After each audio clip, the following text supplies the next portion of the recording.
এদিকে আজ উত্তরবঙ্গে ভারী বৃষ্টির সতর্কতা। উত্তরের 5 জেলায় অতি ভারী বৃষ্টির সতর্কতা। দার্জিলিং, কালিম্পং, আলিপুরদুয়ার, কোচবিহার, জলপাইগুড়িতে চলবে ভারী থেকে অতি ভারী বৃষ্টি। হাওয়া অফিস কি জানাচ্ছে বিস্তারিত জানাবে আমাদের সঙ্গে টেলিফোন লাইনে রয়েছে প্রতিনিধি বিশ্বজিৎ। বিশ্বজিৎ, হাওয়া অফিস কি জানাচ্ছে? দেখো, আগামী শনিবার পর্যন্ত উত্তরবঙ্গে ভারী থেকে অতি ভারী বৃষ্টির সম্ভাবনা রয়েছে। তবে রবিবারেও ভারী বৃষ্টি চলবে। দার্জিলিং, কালিম্পং, আলিপুরদুয়ার, কোচবিহার এবং জলপাইগুড়ি, এই যে উপরের দিকের 5 জেলা, এখানে শনিবার পর্যন্ত ভারী থেকে অতি ভারী অর্থাৎ 200 মিলিমিটার পর্যন্ত বৃষ্টিপাতের সম্ভাবনা রয়েছে। পাশাপাশি নিচের দিকের জেলা অর্থাৎ মালদা এবং 2 দিনাজপুরেও আগামী 24 থেকে 48 ঘন্টায় ভারী বৃষ্টির সতর্কতা রয়েছে। এছাড়াও রবিবার পর্যন্ত যে ভারী বৃষ্টি চলবে, অর্থাৎ উত্তরবঙ্গে ভারী থেকে অতি ভারী বৃষ্টি চলবে। তবে দক্ষিণবঙ্গের ক্ষেত্রে হালকা মাঝারি বৃষ্টি চলবে। বিক্ষিপ্তভাবে ভারী বৃষ্টি চলতে পারে উত্তর ও দক্ষিণ 24 পরগনা এবং বীরভূম, মুর্শিদাবাদ, নদিয়া। অর্থাৎ উত্তরবঙ্গে ভারী থেকে অতি ভারী বৃষ্টি। উত্তরবঙ্গে এই মুহূর্তে বৃষ্টি থামার কোনো সম্ভাবনাই জানাচ্ছে না হাওয়া অফিস। অনেক ধন্যবাদ বিশ্বজিৎ। উত্তরবঙ্গে 5 জেলায় অতি ভারী বৃষ্টির সতর্কতা জারি করা হয়েছে আবহাওয়া দপ্তরের তরফ থেকে।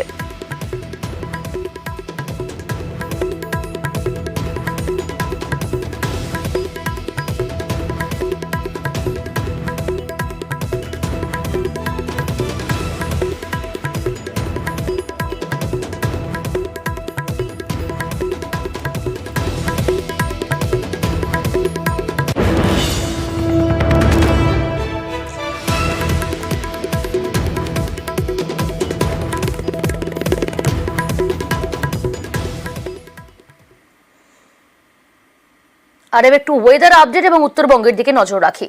ধসে বিধ্বস্ত বাংলা সিকিম লাইফলাইন। নতুন করে ধস না নামলেও বন্ধ 10 নম্বর জাতীয় সড়ক। ঝুঁকি এড়াতে আজও বিকল্প রুটেই যান চলাচল। জোর কদমে রাস্তা মেরামতি পূর্ত দফতরের। তিস্তার জলস্তর না বাড়ায় কিছুটা স্বস্তি। কালিম্পং, দার্জিলিং রুটে ধীর গতিতে যান চলাচল। ধসে বিধ্বস্ত বাংলা সিকিম লাইফলাইন। নতুন করে ধস না নামলেও বন্ধ 10 নম্বর জাতীয় সড়ক।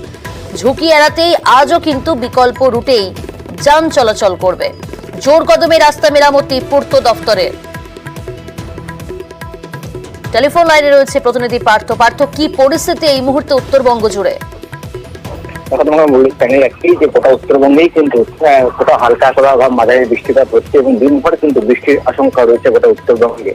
বিশেষ করে পাহাড়ি এলাকা দার্জিলিং, কাশিয়ান, কালিম্পং ভারী থেকে অতি ভারী বৃষ্টির পূর্বাভাস রয়েছে। আর গত কয়েকদিনের টানা বৃষ্টির জেরে কিন্তু 10 নম্বর জাতীয় সড়কের একাধিক জায়গায় কিন্তু ক্ষতিগ্রস্ত হয়েছে। বিশেষ করে মেল্লি এবং তিস্তা বাজারের মাঝখানে রাস্তা একটা বড় অংশ কিন্তু তিস্তা গর্ভে চলে যাওয়ায় প্রশাসন কিন্তু ঝুঁকি নিতে নারাজ। তাই ঘুরপথে আজও কিন্তু ঘুরপথে শিলিগুড়ির সঙ্গে সিকিম এবং কালিম্পংয়ের সড়ক যোগাযোগ চলবে। ধন্যবাদ।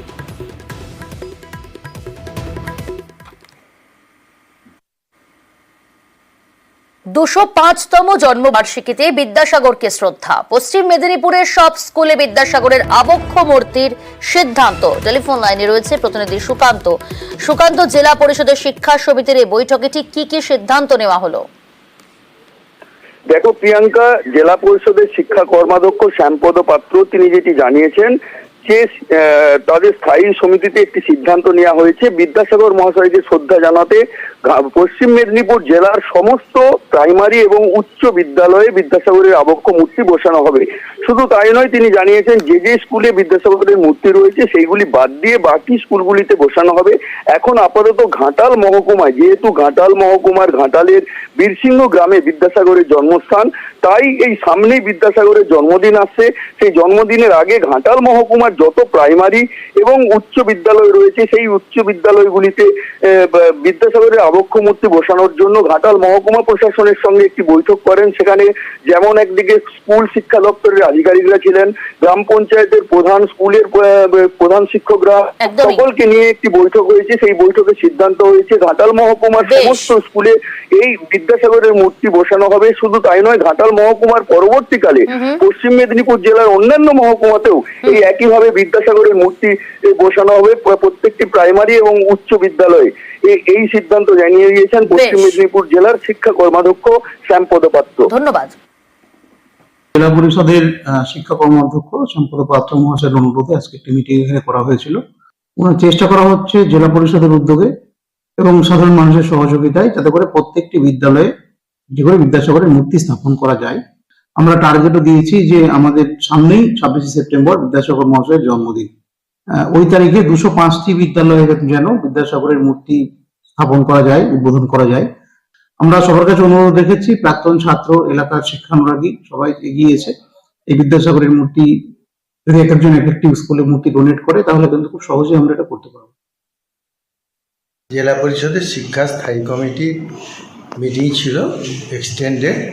সেই মিটিংয়ে একটি প্রস্তাব দিয়েছিলাম আমাদের শিক্ষা প্রতিষ্ঠানগুলিতে একটি করে যেন বিদ্যাসাগরের আবক্ষ মূর্তি স্থাপন করতে পারি। গণ উদ্যোগে সেটি করার জন্যে সর্বসম্মতভাবে সিদ্ধান্ত গৃহীত হয়েছে এবং সেই সভা আমাকে দায়িত্ব দিয়েছে আপনি প্রথম শুরু করুন ঘাটাল মহকুমা থেকে। স্যার, জেলার কি সব স্কুলগুলোতেই হবে? সব প্রাইমারি, সব হাই স্কুল। ঘাটালের দিকে নজর রাখবো। ঘাটালের খড়ার পুরসভায় টেন্ডার দুর্নীতির অভিযোগ। 8 নম্বর ওয়ার্ডে নির্মাণের 10 দিনের মধ্যেই বেহাল নিকাশি নালার একাংশ ভেঙে যাওয়ায় দুর্নীতির অভিযোগ বিরোধীদের। টেন্ডারে বেনিয়মের অভিযোগ খারিজ কাউন্সিলরের। আর্থ মুভারের ধাক্কায় ড্রেনের একাংশ ভেঙেছে বলে দাবি করছেন ফাল্গুনী মিশ্র। ঘাটালের খড়ার পুরসভায় টেন্ডার দুর্নীতির অভিযোগ। টেলিফোন লাইনে রয়েছে প্রতিনিধি সুকান্ত। সুকান্ত, বিরোধীরা ঠিক কি অভিযোগ করছেন? দেখো প্রিয়াঙ্কা, বিরোধীরা অভিযোগ করছেন নিম্নমানের সামগ্রী দিয়ে কাজ হয়েছে এবং টেন্ডারে কারচুপি হয়েছে বলে তারা দাবি করছেন। ঘটনাটি পশ্চিম মেদিনীপুর জেলার খড়ার পৌরসভার 4 নম্বর ওয়ার্ড এলাকায়। জানা যায় যে 4 নম্বর ওয়ার্ডের এলাকায় মাঠ বরাবর একটি হাইড্রেনের কাজ তৈরি চলছিল এবং এখনো চলছে। এবং সেই কাজ করতে করতেই 10 দিন আগে যে কাজ ঢালাই হয়েছিল সেই ঢালাইয়ের গার্ডওয়াল অনেকটাই ধসে পড়েছে। আর এইটা নিয়ে বিরোধীরা কিন্তু অভিযোগ তুলছেন। আমরা এই নিয়ে 4 নম্বর ওয়ার্ডের কাউন্সিলরের সাথে কথা বলেছিলাম। তিনি অবশ্য যেটা জানিয়েছেন যে কিছুটা ধস নিয়ে পড়ে যাওয়ার ফলে ঠিকাদারি সংস্থাকে জানানো হয়েছে এবং খুব দ্রুত আবার সেই জায়গায় নির্মাণ কাজ করে দেওয়া হবে। কিন্তু আমরা এই নিয়ে খড়ার পৌরসভার চেয়ারম্যানের সাথে যোগাযোগ করতে চাইলেও তিনি অবশ্য কোনো প্রতিক্রিয়া দিতে চাননি। প্রিয়াঙ্কা, সঙ্গে থাকো। শাসক দলকেই কাঠগড়ায় তুলেছে বিরোধীরা।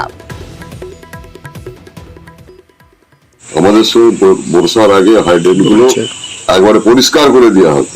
এখন হাইড্রেন গুলো কোনো পরিষ্কার হয়, যাকে খুশি গিয়েছে পৌরসভা ঢুকে দিচ্ছে। কখন খুলছে, কখন বন্ধ হচ্ছে, কোন স্টাফ কখন এসছে তার কোনো ঠিক ঠিকানা নেই। এই তো পৌরসভার ব্যাপার। মানুষ গেলে তার পরিষেবা পাচ্ছেন না, মানুষ খুবই বিরক্ত। যে কোনো টেন্ডার পাস হচ্ছে আমরা বিরোধী দল এসে জানতে পারছি না। এসব ইট বালি টঞ্চিপ দেওয়া হচ্ছে, আমার মনে হয় নিম্নমানের জিনিস দেওয়া হচ্ছে, যার জন্য আজকে ভেঙে পড়ে গেল। টাকা দুর্নীতি হয়েছে বলছে। হতেই পারে। সমস্ত অভিযোগ মিথ্যে বলছেন স্থানীয় তৃণমূল নেতা।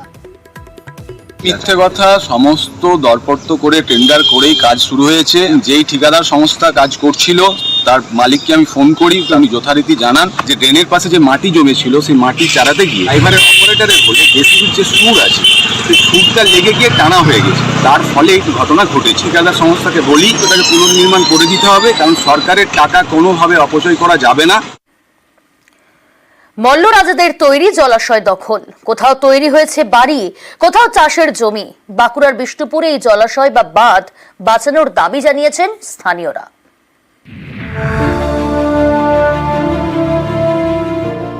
বাঁকুড়ার বিষ্ণুপুর একসময় এখানে মল্ল বংশের রাজারা ছিলেন। তখন এই এলাকায় জলের সমস্যা ছিল, আর সমস্যা মেটাতে তারা তৈরি করেন 7টা জলাশয়।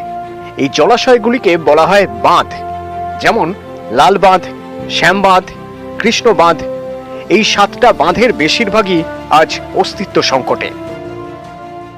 এই বাঁধগুলো মূলত পানীয় জল এবং সেচ এবং পরীক্ষাগুলো সুরক্ষার কাজে ব্যবহৃত হতো। বাঁধগুলো যদি সেই সংস্কার যদি এখন আবার নতুন করে করা সম্ভব হয় তাহলে কিন্তু এই বাঁধগুলো আর জবরদখল বা বুঝে যাওয়া যেটা বা আয়তনে কমে যাওয়াটা কিন্তু আর হবে না।